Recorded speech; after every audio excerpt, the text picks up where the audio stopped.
are now listening to the War Report Podcast Network.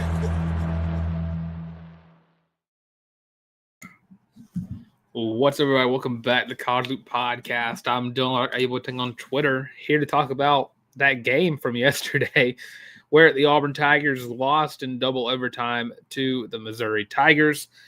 Of course, another week and another offensive meltdown for Auburn. And I think that this is kind of the moment where you can sit there and call this the breaking point. I've been on Twitter all day, kind of just going over what fans are saying, and people are done. It's 3 years in a row, 0-4 start to the SEC. That's unacceptable. And it's ridiculous that we have to sit here and, have to suffer through that. As an Auburn fan myself, I mean, I can selfishly say Auburn fans deserve better. And the thing is, everyone else is saying Auburn fans deserve better as well. It is laughable that Auburn has been incapable of winning these games. Since Hugh has been here, Auburn is in a worse place when it comes to playing on the field. Now, Hugh is a great recruiter. I'll give him that. But when it comes to putting pen to paper and creating a scheme for a game, it's awful. It is one of the worst I have seen in quite some time. I don't think there's ever been a worse coach at, scheming up and coaching his players to play their best possible. He's not getting the best out of these guys. And, what I can say off the top of my brain here, talking about the offense, I think the offense didn't look horrific until they did. I think Jackson Arnold played a very good game. It was, he did not cause those drops to happen. Those drops were catches that should have been made. Cam Coleman should have had that deep touchdown, and we probably talking about a different story if he did. But then that next pass, Jackson Arnold completely whiffed on that one. There were some issues with holding on to the ball too long. That's been a prevalent issue throughout the year. But again, he's not being coached out of those situations. And what I can firmly say there are a few players on this team right now who I hope to not see on the field against Arkansas. And I'm looking at Mason Murphy at right tackle, and I'm looking at Preston Howard at tight end. There were several key moments of the game that were ruined because of those two players. And now Perry Thompson had a drop early, but guess what? Made up for it, and I think Perry Thompson had an absolutely great game. Cam Coleman had that one drop early, but throughout the rest of the game, he had his first 100-yard game. But there were just moments missed that by them that, I don't think, ruined the game for Auburn, but there were definitely moments from those other two that I think did. Preston Howard has been awful this year. Tight end play in general, I think, has been very I can't fully say just tight end play in general. I think Brandon Frazier, whenever he is healthy, he's a very solid tight end. He's not your receiving tight end. He's a blocking tight end. That's his strength. And if he goes to the league, after his 18th year here at Auburn, he'll get playing time as a blocking tight end. But he does have, soft hands. He can secure a catch if he needs to. And I'm looking at the freshmen. Ryan Gee, there's no way that he isn't capable of making those catches. And it's another week and another scheduled,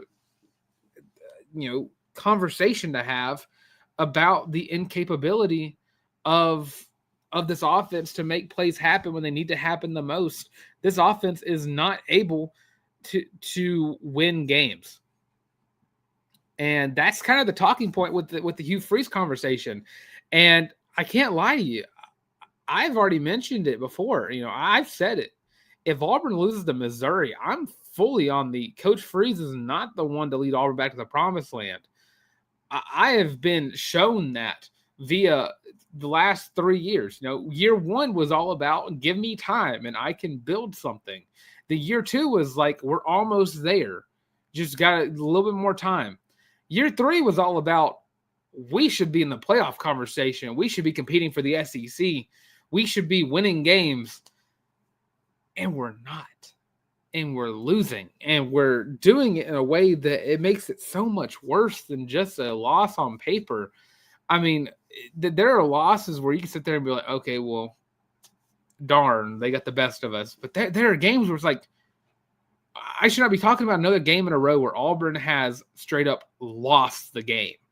Not stolen from them, lost it because of their ineptitude to make things happen for themselves. Now, I'm going to throw a bone to a couple of these guys. Again, Cam Coleman, Perry Thompson, Jeremiah Cobb, and again, I'll put Jackson Earl on that list. I think they all had good games.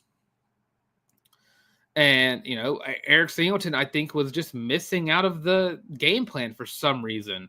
And I don't understand why you go through I haven't even gotten to special teams yet. That's the thing. I've not even gotten to special teams yet. But this offense it's supposed to be Hugh Freeze's bread and butter. He has called himself an offensive, guy. He's called himself a quarterback developer. Everything under the sun has been said by Hugh Freeze about his capability of coaching an offense. And we're not seeing it. It's not happening on the field. There is no semblance of an offense that we were expecting from Hugh Freeze. Like, I go back to 2014, 2015 Ole Miss where they were throwing the ball down the field and Bo Wallace and Chad Kelly were throwing for like 300 yards a game. I'm not seeing that. I'm seeing a quarterback who, has instances where he holds the ball too long. He's not wanting to throw the ball down the field. He wants to run it. That's not a Hugh Freeze quarterback to me. And again, I don't know what exactly. I do know what exactly the solution is. But there are just things that this team does terribly that they don't stop doing. And it's embarrassing to sit here for another week in a row. I mean, we're in Auburn is 3-4 for their record. They're 0-4 in the SEC.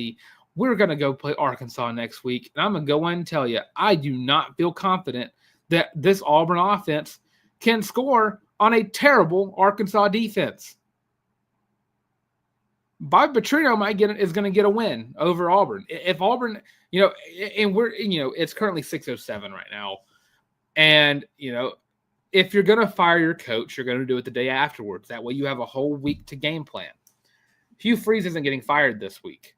That's already been evident. They're going to have the presser tomorrow. And again, it's going to be another presser where all eyes are on what Hugh Freeze says to the media and to the world, really. And then, of course, there's Tiger talk after that.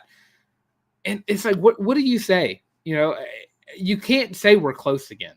You can't. I am, and he mentioned this in the post-game presser. I watched it this morning because I was on the War Report last night talking about this, and we were laughing about it because we mentioned this quote. I will not stand for another press conference where I hear Auburn is close. That is the stupidest thing to me. I know Auburn's close. I don't need someone to tell me Auburn's close. Auburn has lost all these games. This game was a 6-point loss. Georgia was, I don't even know how many points it was, but off the top of my head, A&M and Oklahoma were both 1-point loss, like one score losses. I know Auburn's close. You don't have to tell me that. I just want you to do the thing you are hired to do and to turn those close losses into wins. That was my one thing I said about this season when I predicted Auburn to go 8-4. And if you want to go 8-4, you have to win out. I don't see Auburn winning out. Arkansas is a toss-up to me. I would say Kentucky's almost a toss-up to me. Their defense is legit. They have the same issues Auburn does. The issue is the expectation isn't there to be better. Vanderbilt is a loss. Alabama is a loss. You have squandered your chances of meeting your expectations this season because you just won't change what's going on. It's so stuck in your own way about what offense you want to run that what you're doing is you're wasting the careers of a bunch of athletes that were there on a promise that you were going to win football games. Cam Coleman, Perry Thompson, that entire defense came to Auburn because they know Auburn is where you go if you want to win football games. Historically, currently, it's not the case. And this offense, again, they looked okay until they didn't. The last drive of the game, again, I thought about it for a second, and first I was like, okay, yeah, just take an OT. No, 2 timeouts, go for it. You had nothing to lose except your job at that point, which I guess is enough for you to, throw the ball down the field. They can't cover Cam Coleman. If he catches that pass, it takes some time. Say you run that same play and Cam Coleman caught it this time. He gets caught from behind, and it's like a 35-yard field goal because of where he would have caught the ball at. But then you can call a timeout, and then you can try it again. No. So you go to overtime. Terrible, terrible drive in the first overtime. And it's something we talked about a lot because the second overtime drive was even worse. I don't understand what the thought process is going game by game. And it honestly feels it's a week-by-week thing, whether or not Hugh Freeze thinks it's the same thing as Brian Harsin, right? This show was started, 499 episodes ago. It started after the Hugh Freeze hiring. What y'all didn't see on a podcast was me talking every single week to everybody around me about football. I mean, I ran an SEC page on Instagram for a long time. And what I kept saying was, how is Brian Harsin not fired yet? He is coaching for his job on a week-by-week basis. It's the same concept as Hugh Freeze. The only issue is Hugh Freeze has more talent than Brian Harsin did. But Brian Harsin was at least winning some of the times. I recall very heavily a win in Death Valley versus LSU that Brian Harsin won off the back of Bo Nix. But regardless, it feels worse. And I've been thinking this year so far, Auburn might get more wins than this year produced. But Auburn, this season feels worse than the 3-9 2012 season did. Because the talent is there. And, it should be a higher pedigree of coach. I mean, I love Gene Chizik. He was not a great coach. He wasn't. He won a national championship because of Cam Newton and Gus Malzahn and Nick Fairley and a lot of great players that, didn't get recognition in the NFL, but were great college players. Brian Harsin, I when he left forcefully out the door, I was like, okay, we've seen the worst of Auburn coaches, right? I wasn't alive for the way back when era, the Garfield era. Barfield era. I was not alive for that. So I was like, okay, Brian Harsin is the worst. But then this happened. 3 years of, we're close. Oh, we're so close. Oh, we're so close. At some point, you're not close. At some point, you need to get your eyes checked, and you're far or near sighted, whichever one you can't see far away or close up to. You have reverse binocular vision. You're looking through the binoculars, and it looks close, but then actually you turn the binoculars around, and actually it's very far away. That's what it feels like. You're not close. You're not, because yes, you have the talent, but you're not doing anything with it. Yes, you have a bunch of 5-star receivers, but you're not making plays happen to get them the football. You have a star running back in Jeremiah Cobb who deserves a lot more credit for what he's doing, but you're not handing the ball off to him. I think last night was the most I've seen them hand off to a running back. He had 19 carries. Should have been happening all year long. And it's embarrassing to sit here for a 4th week in a row and talk about the ineptitude of an offense when we have an offensive-minded head coach. It's annoying. And believe me, I want to stop talking negatively about my favorite football team. Believe me, I hate I love the Carolina Panthers. They're my NFL team. They've been my NFL team since they drafted Cam Newton in 2011. I have never, I don't think ever out loud said that how much I enjoy watching Carolina right now more than I do watching Auburn. I wake up Sunday morning with a smile on my face because I get to watch Bryce Young play football. I can't say the same thing on Saturdays. I'll say I can't wait to watch Xavier Atkins in this defense.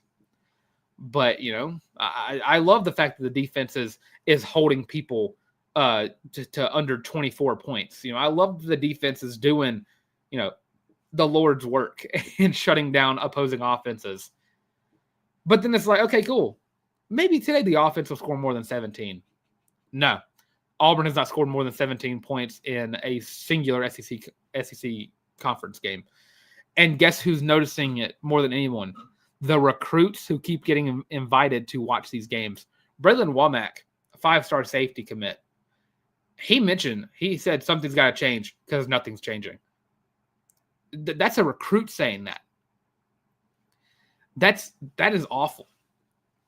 You are losing the fan base. You're losing the recruits. If the team, if you're not lost the locker room yet, it feels inevitable at some point because one thing that got noticed was the fact that Jackson Arnold was nowhere in the press conference last night. That's noticeable. He's been in almost every single other one of them. Was not there the night prior. Or I don't know if it's the night prior, last night. So we're sitting here 5 weeks because I'm gonna count the bye week because we talked about it all through the bye week too. I'm looking at the rest of the schedule, and it's hard for me to find a new win except for Mercer, which I'm not gonna even make the joke about Mercer upsetting Auburn. But Kentucky's a toss-up to me right now. And I'm going to that game. I'm going for the social aspects of it. And believe me, I'm going to scream my head off. And the issue is Saturday morning, I'm going to wake up. If I predict Auburn to lose, I'm still going to wake up thinking Auburn's going to win. That's my issue. It's delusion. It's all it is when it comes to Auburn. The fan support will always be there for Auburn. But when you constantly perform like this, you're asking for that sellout record to break. And you're asking for fans to start booing you in the stands. You're asking for fans to quit showing up to the games. And that's the part that worries me the most is the fans losing interest. Because if anything, the players deserve so much more than what they're getting.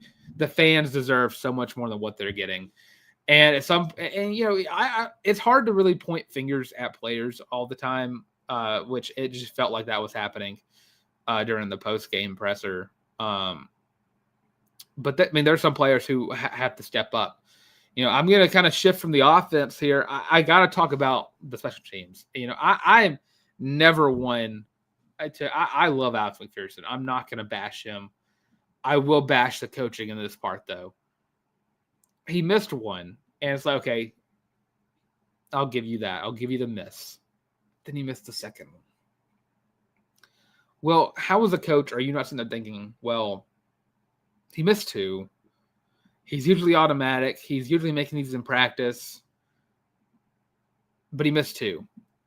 And when it comes to kickers, when they miss 1, it affects the brain waves. And then when you miss 2, the brain waves are now in DEFCON 1 mode. And then you put him out there again to kick a even further kick. I don't know what you're thinking. And you even mentioned it in the presser that we probably should have put in Connor Gibbs. Well, why in the moment are you not thinking that? Hindsight's always 20/20, but I don't understand why you're going to say, oh, well, we should have probably done this. Yeah. I can go and tell you. I said it. I said you should have done that when I watched Alex McPherson walk out there in overtime to kick that 50-yard field goal. That's what I said out loud. I have a witness to it. I was talking to my father about it. I was like, why in the world is Alex McPherson go back out there? He's not 100%. And, he's a great kicker. But it was in his head. He was in his head. and you shouldn't have put him back out there in this moment, in a must-win game when it feels like he's got the yips. You can't do that. It's a terrible thing to do, not only to him, but everyone getting ready for this, the players who put their heart and soul on the field last night, this defense that played outstandingly. And I got to highlight the defense, but I got to sift through the junk of last night to get to the defense. You cannot sit there at the presser and talk about hindsight. No, because it's something you should be thinking about anyways. After the second kick, he missed, and that's just not how it goes. You have to be constantly thinking about that. And he made one in the fourth quarter and extended your lead to 7. I mean, it was 22 yards, but again, those missed kicks should have weighed heavy. 22, but he missed from 40 and 38. Made from 22, and then you put him out there for a 50-yarder. What are we doing? And again, he is not 100%. He's not. I don't know who told you he was ready to make that kick. And it's another thing about the practice thing. And I just recall it's just something about performing well in practice means you're going to do well in the game. And, sometimes that's true sometimes, but most of the time I don't think it is. I mean, you can be – I think a quarterback can do extremely well in practice whenever he's not allowed to get tackled. If he's making all the throws in the world at practice whenever he's wearing that orange jersey that, don't touch him. Or, also when the defense is, told to go easy on the quarterback, yeah, he looks good whenever the defense is playing softer coverage.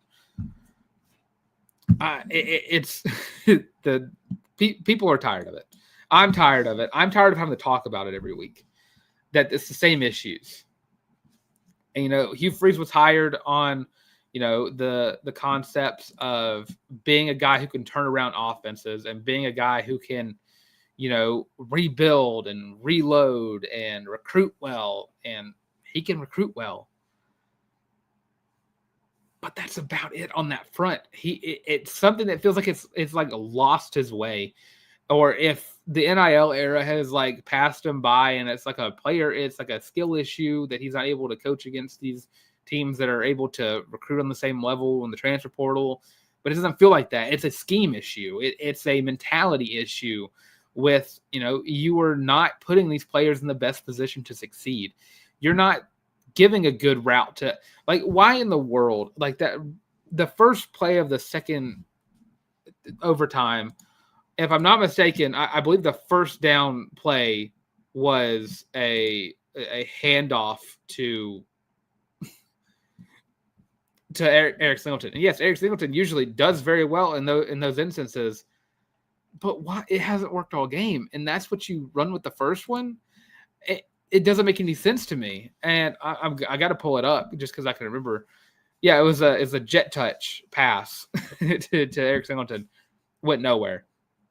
And then next play, you drew up something to go to Preston Howard, which, okay, cool. And then on 3rd and 6, this was the one part that made me probably the most angry in that second overtime, is when the commentators mentioned how quickly they got back to the line because Hugh Freeze noticed something that he might have liked. And then what did he do? He ran the ball up the middle. Which, yeah, Jeremiah Cobb's been doing great. 3rd and 6, though, your running back's averaging 5 yards a carry. I mean, maybe it can work. But whenever you're in a, it feels like a 4-down territory, you have to score there to get there. You have to run a play that will get you for sure yards in case you don't get the 4th down. And then you run the ball and lose 2 yards. 4th and 8. Mason Murphy completely whiffs on his block. 3 guys are in Jackson Arnold's face on the last play of the game. And all he can do is just throw the ball up. And the ball doesn't even get past the line of scrimmage. It falls into the hands of Jeremiah Wright. And why in the world he's the only person around to even catch what could have been a check down pass is beyond me. But it's embarrassing. It is embarrassing to watch this offense play football. And again, it's not a player issue. And I'm gonna talk about this because I feel like it should be talked about. Again, Jackson Arnold did not have a bad game, but again, there were plays there that could have been made that, jury's out on whether or not Ashley Daniels could have made those plays. But I'm not going to go on that route. I think Jackson Arnold did play well enough to, keep his job for another week. And if it starts bad versus Arkansas or he gets bad against Arkansas, then you got to make that change. But I think he did play well enough in this one. I think a lot of those sacks he took, again, he got sacked 4 or 5 times in the game. I think it was 4 or 3. It was something. Yes, 5. Sorry, 5. And I can really only attribute probably 3 of those to holding the ball too long, which, bad, but also Mason Murphy completely whiffs on a lot of those blocks. He was getting torn up by the edge rushers of Missouri. But we're sitting here again, week 8, getting ready for week 8, getting ready for week 9, whichever week it is at this point. And Auburn's offense is incapable of moving the football. Auburn's offense is incapable of scoring points. Again, it's 4 games in a row of 17 or less points scored. Auburn ran the ball well. 3 point. I guess it's sack adjusted. I try to get what that would be, but you cannot continuously try to do all this fancy crap. Whenever your offense can't do the simple stuff, why are you trying to do the fancy stuff? It's like, starting off a game on the hardest difficulty and you're skipping the tutorial. That's Auburn's offense. Auburn's offense is, not doing the small challenges to get XP and then trying to fight a boss battle right off the rip. It doesn't. You don't got the cheat codes for that. You got to learn to do the simple stuff before you can start doing all the fancy stuff. And the short passes are working. They're extensions of the run game. They help out the run game. They help out those deep balls you want to make. And you keep diverging from it. Let Eric Singleton run a slant. Let Perry Thompson keep running slants. Perry Thompson is a great number 2 option to Cam Coleman. We saw that last night, and then it sits there and it makes me mad because why in the world have we waited this long to see Perry Thompson on the field when he can perform like that? I don't understand that part. Perry Thompson last night had 4 catches for 60 yards. That's 15 yards per catch. And he only had 1 drop, which it was a bad drop. But other than that, he played a phenomenal game. Eric Singleton, I had 6 catches, but again, I don't think he did too much with those 6 catches. And it's like a malpractice of being unable to make things happen with the correct players. I don't know what the next step is, but I think I do. But I'm sitting here again, October 19th, and currently I have the list. Jobs that are open are, of course, Penn State, who fired James Franklin last week. Again, firing coach for not meeting expectations. Florida fired their coach, fired Napier today after, I don't want to say choking a win, but I don't know exactly how to. Mississippi State lost the game for Florida, or something happened in that game, and Florida won by a miracle, and they fired him the next day. Virginia Tech, UCLA, Arkansas, Oklahoma State, Oregon State, Stanford, Colorado State, UAB, and Kent State are all gone. I think I predicted if it was this game that was lost in this kind of fashion, then he should have been fired today. But if you're giving another week, if you lose another one, you're out. In my humble opinion, if you lose another one, you're out. And again, and what hurts me is the fact that a lot of these players are going to transfer after that. And I don't know exactly what the move is. If I had to pick a dude that I think could properly take over after Hugh Freeze and, have minimal damage done in the portal, Durkin it would be my guy. I think he's the best possible option to kind of maintain continuity with the team. But you got to hire a home run of an offensive coordinator. And again, I think you got to keep Marcus Davis on that staff because this offense has been abysmal and it needs a change. And it doesn't look like things are going to change. I'm going to shift now. And I'm going to get through y'all's comments after I talk about this. I got to talk about the defense just to have some positivity on this episode because I don't want to sound like I hate on the whole. I'm not hating the whole team. I'm not hating the team at all. I support these players with every fiber of my being. I wake up on Saturday mornings getting ready to watch them play, no matter what product I see on the field. This defense, though, has been legit. To kind of use that DJ Durkin conversation to kind of shift into this. The defense looked awesome. Now, there were some times where they kind of broke down, but again, whenever your offense is giving away the football after 3 plays, it's going to happen. Keldrick Falk was absolutely disruptive. They could not block him. They got lucky that he did not get more tackles than he did. Robert Woodyard had another great game. Xavier Atkins scheduled hype of Xavier Atkins. You had 2 interceptions in this one. One from Kyan Lee and another one from Jake Crawford. Both were great plays on the football. Kyan Lee kind of deserved that one after getting wrongfully ejected from the game last week versus Georgia. Yeah, this defense has been on fire. They've been legit. That's why the defensive recruits are still coming because they're like, oh, well, if we come to Auburn, we're going to play some lights-out defense and hope that we can score for the offense, which at this point it feels like Auburn just needs to start aiming for scooping scores and pick sixes at this point. But again, the defense played great. You will get no, dissuade from me about this defense. This defense looked awesome, and they deserve every bit of the hype that they get. They are a top 10 defense in the country. I would argue they're probably the best defense in the SEC because of how they can shut down these offensive juggernauts. Ahmad Hardy walked in to Jordan-Hare, the leading rusher in the SEC, and I think second in the country in rushing yards.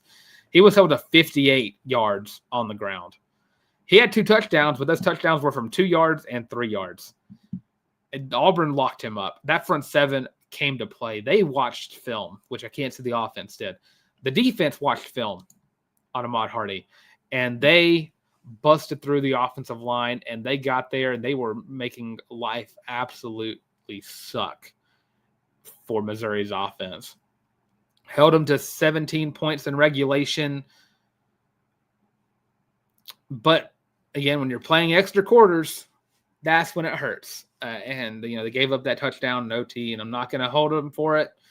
I still think overall they played a very good game, but there were some plays that did leave some to be desired. They still threw for 252 yards, which again, that's been the weak point of the defense. But I'm gonna do my grades, and I'll go through y'all's comments. But this is again, Auburn is currently in football purgatory, and until a change is made, until something changes scheme-wise with the team, I don't see Auburn leaving that area. So, again, go through those comments after we do the grades.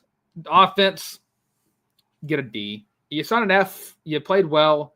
But, again, what really hurts them in this is the fact that there were so many missed opportunities. There were so many. And I contemplated the C. I would give Jackson Arnold a C grade if I was grading all individual performances. I think you got a lot of great performance out of some players. But again, there are still a lot of issues not being made. You passed the test, but you didn't change too much. You changed a couple of answers to the right answer when you retook it. That's the best grade I can give them right now. If anything, to be a C- at the highest. Defense, going to give them another A. You held the number 1 rusher in the SEC to under 60 yards. I thought about going a little lower with the B, but I think, you kind of negated the 252 passing yards with the 2 interceptions. Again, you played a phenomenal game yet again, and you earned all the credit you've deserved. You're the star pupil out of a bad class. That's what it is.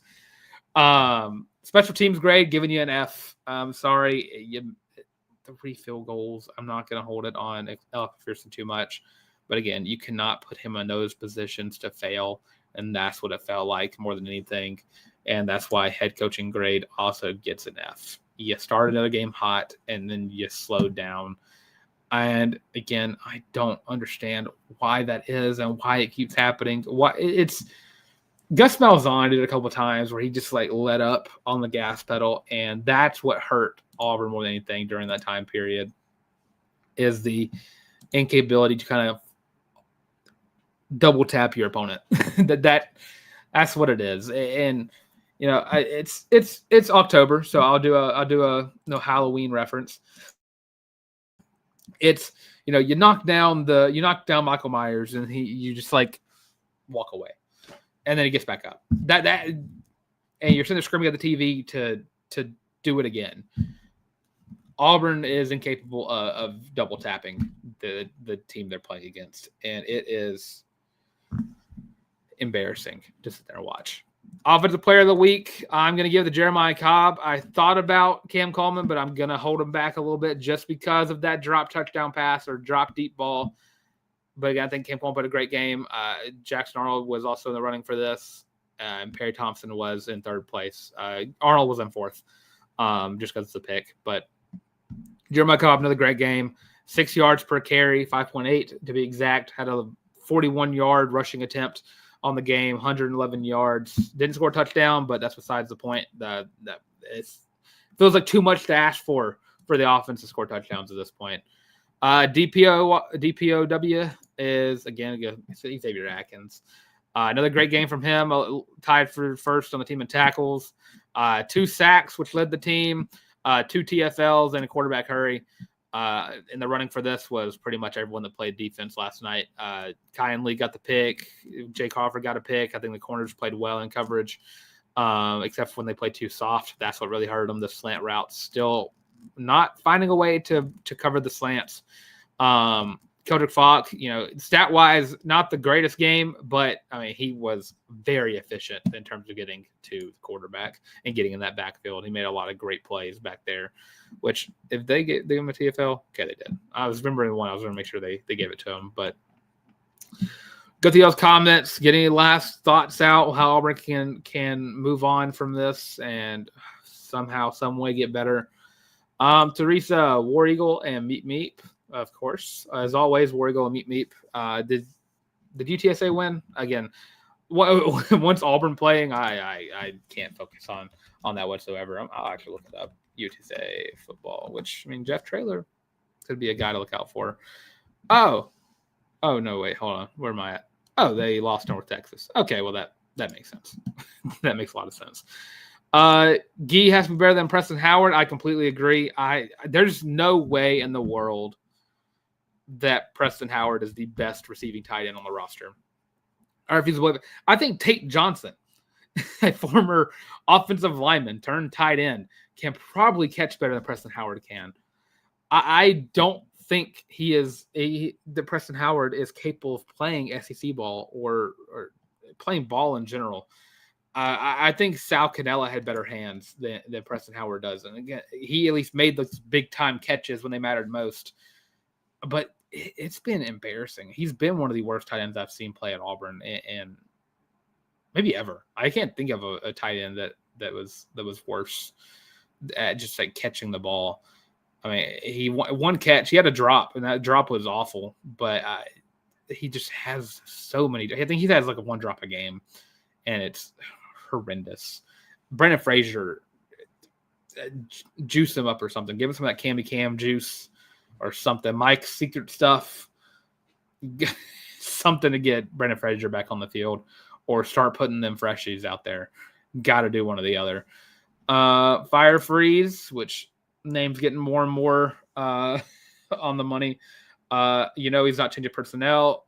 Yeah, at least last year he was willing to do it. I don't know what changed from, Peyton Thorne was not making plays. So he changed it to Hank Brown and at least like proved that Hank Brown wasn't going to make any better plays happen. But this year, it's not that. He's not doing that this year. It's not clicking that something needs to change on the field. If it's not your coaching, then it's the personnel you're putting out there. You can't have it both ways. It could be a mix of both being wrong, but again, you can't blame one thing and then not try to fix that issue you're blaming. It makes no sense. No tight ends, Cobb, and wide receivers. Again, I let Perry Thompson run a couple routes out there at tight end. I assure you he'll make better catches than Preston Howard because it's hard to make worse. Teresa, number one, I'm beginning to think crazy conspiracy. Someone is blackmailing Freeze into losing to make money gambling. I don't know about that. That wouldn't be the case. Coachy Freeze is setting new records week in and week out. First time Auburn started 0-4 in SEC games for 3 consecutive seasons. Yeah, hang the banner for Auburn. Teresa, again, I'm very scared of Arkansas's offense. Our defense is awesome, but I don't know if we can score even though their defense is awful. Yeah, if I imagine Taylor Green can have a field day versus Auburn's defense if they're constantly having to recover and only given 3 plays to do it. Again, and you talk about Mercer being the 4th win. I don't know if you get to 5. And Fireflies mentioned beating UK for 5. I was kind of going through that. Kentucky seems like a toss-up right now to me. I just can't fathom Auburn win. It might be a better record than the 3-9 season, but I think contextually it's a worse season because you're doing so much less with so much more. And again, Gus Malzahn made a couple of changes to that 2012 team and then went to the national championship. This team is no longer the dumpster fire that Hugh Freeze incorporated whenever he got hired here. It's a team that can win football games, and it's not. The record, we are down bad. Absolutely correct. Ken Sellers, is Freeze been fired yet? Absolutely not. Next week, maybe. Sad thing is the rumblings of Freeze lasting the rest of the season. Only thing I can really say for that is if you're wanting the buyout to be cheaper, then December 1st is where that kind of drops down. Other than that, I don't see, you're looking for a very quiet Iron Bowl, which I think is a lie. I think Auburn will still show up for the Iron Bowl just because, hate Alabama. But that Mercer game might be empty if you keep putting products like that on the field. Fans are tired of this product that Freeze is putting out. Absolutely. Hasn't turned Teresa again with facts. Hasn't turned anything around. Hey, had his best season the first year with the Harsin and Gus players, which was the last time Auburn. I think. What was it? The stat that I read today was Auburn has 4 SEC wins under Hugh Freeze. 3 of them came in that first year, which, again, extremely sad to talk about. This guy's cussing in my stream with the elephant emojis. Arnold has ended all 4 losses by taking a sack. That's the sad truth of it all. And then Napier was being fired today no matter what. It was apparently, I think Napier was a dead man walking going into this week anyways. The only way he could have saved it was if he would have just absolutely beat down Mississippi State. He did not do that. Mississippi State gave the game away. I mean, Blake Shapen literally threw the ball to a big dude, to a big ugly, if you will, a thick pick, if you will. Why is he not been fired yet? I think Hugh not being fired is a contingency plan, either to see if he can beat Arkansas or hold off and wait and see if you can make that buyout cheaper. But if you're doing that, you better have someone already ready to go for you. And if it's not Durkin, I don't know who it is, because if you're waiting for the buyout to get cheaper, you've already given yourself up. And all the best guys are off the table which that's what it felt like when Auburn fired Gus. I mean, it felt like no one wanted to come to Auburn.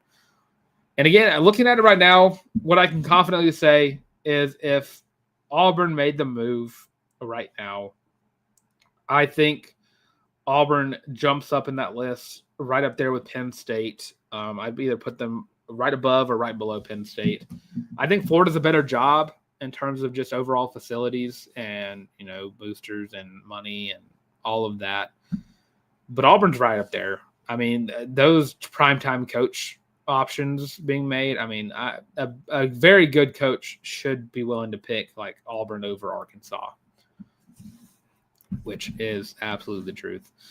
Lauren Collins, my fiance, says it's the best Auburn podcast. Absolutely true. This is the best Auburn podcast, and we're getting so very close to 1,000 subscribers. We're currently at 996, so we're 4 away from 1,000. Be super cool to reach that. I did have a little challenge, see what would happen first: the Loop hitting 1,000 or Auburn committing to the run game. It's still up for debate on who's going to win that one. Of course, looking like I'm the favorite thus far because the offense is not committing to the run game. And it's not planning on doing it anytime soon. I don't think I can confidently say I don't think the offense has an identity fully yet. I think that's one of the big issues here. Is there's still not an identity for this offense. There's nothing that they feel confident in doing enough to like. What is it exactly? They want to throw the deep ball, but they also want to run the football. But if you don't run the football, you can't throw the deep ball. And if you keep throwing the deep ball, you're setting yourself up for third and longs. The run pass is so simple, and I think it's the only thing Auburn can really do at this point. But you're 3-4, you're 8 weeks in, going ready for week 9, and I can confidently say that I don't think Auburn has an identity offensively, and that is extremely sad. So, and Teresa updated me. UTSA got their butt kicks. Yep, or butt kicked. There we go. Well, yeah. Sadly, but North Texas is a very good football team. So quality loss, which if you're looking at quality losses, playoff committee, Auburn's got 4 of them because that's 4 ranked teams in a row Auburn has been incapable of beating. So if you want to put us in the playoff conversation and meet expectations for this year, you can do that knowing that Auburn has 4 losses to quality opponents. All, I think, 1-score games, if I'm not mistaken. Unless that Georgia game was 20-10, that it was 20-10. So all but one of them 1-score games. So if moral victories, only victories you can get in Auburn right now. Again, that I can't stand for that. Exactly. It just to round everything up and get us out of here. Auburn is in trouble. And again, I hopped on the wagon after the clock. I guess it's not really a clock, but after the 4th down pass to Jeremiah Wright or whatever that was, I hopped on the wagon. I think the Hugh Freeze era is all but over, or all but confirmed to be over. It's nothing has changed in 3 years outside of, you traded in a 2017 Toyota Corolla and you got a Bugatti, but you forgot to look up how to drive it. That's what it feels like. You have all these things, but you don't know how to utilize them. And that's the biggest issue. And 3 years in for a coach who's been coaching for over however many, 30 years, almost 20 years. I don't know how long he's been coaching. And you're still doing this. You're still making these first-year coaching mistakes in year 3. You've been in this conference before, which is the big issue. You've said on time and time again that you are capable of turning programs around. You're capable of developing talent. And regression is all I've seen from this team. Regression is all I've seen from the staff. Defensively, you're outstanding. Defensively, you are a juggernaut. Offensively, you are a joke. You can't block your quarterback for more than 3 seconds. Your quarterback has issues with holding onto the ball too long. Wide receivers are dropping the ball. tight ends are not safety blankets anymore. For some reason, kicking has been awful since Hugh has gotten here. Special teams is bad. Everything but the defense, really. That shows in the grades. But, of course, we'll be back Tuesday, talk about the 5 keys to success for Auburn football, and also talking about the press conference, which I think might be the highest viewed press conference thus far. Of course, I think it's around 1 or 2 o'clock Central Time. And, of course, you can find that on YouTube or whatever. If you want to buy Wargle Plus, which sure. But you'll find it on YouTube as well. Tiger Talk that evening. But don't worry, never fear. Auburn basketball is near. We're getting so very close to that as well. And believe me, we'll start leading the show off with some basketball so we can start off the show joyously. But of course, I'm Larck. Able to check on Twitter. You can find me on Instagram as well at Larck, DYLNLARCK. Of course, you can find me right here in the College League Podcast, which you can also subscribe to. Of course, liking the video, commenting on the streams, commenting on the comment section. Great way to support the channel. Subscribing is also the best way to support it. 4 subscribers away from 1,000 subscribers. I have the graphic ready to go. So whenever that does happen, of course, I need to see I need to go past 1,000 before I can start posting graphics. So I have some friends that are trolls and will definitely unsubscribe once they hit 1,000. But thank you all who have subscribed to the channel already. Love you all. Thank you all for your constant support. This is the great thing about Auburn fans is they support Auburn and the Auburn fans, Auburn podcast. Just need the team to start picking it up on the football field. But, of course, don't forget, support the athletes, support student athletes. Of course, the basketball team is going to be back. Coach Vickers and the women's team, they had a scrimmage today. I was unable to see they had to get a code for the stat sheet, but hopefully that went well. Get an update on that after the fact. Baseball, softball, gymnastics, all of those sports coming up very soon. Plenty of sports to look forward to if you just want to kind of take your eyes off of football season for the remainder of the fall. But, of course, thank you all for tuning in to the College League Podcast. We're back on Tuesday talking about the Arkansas game and, of course, previewing the game on Thursday. But that is that, thanks for tuning in to the College League Podcast yet again. And, as always, and forever, War Eagle.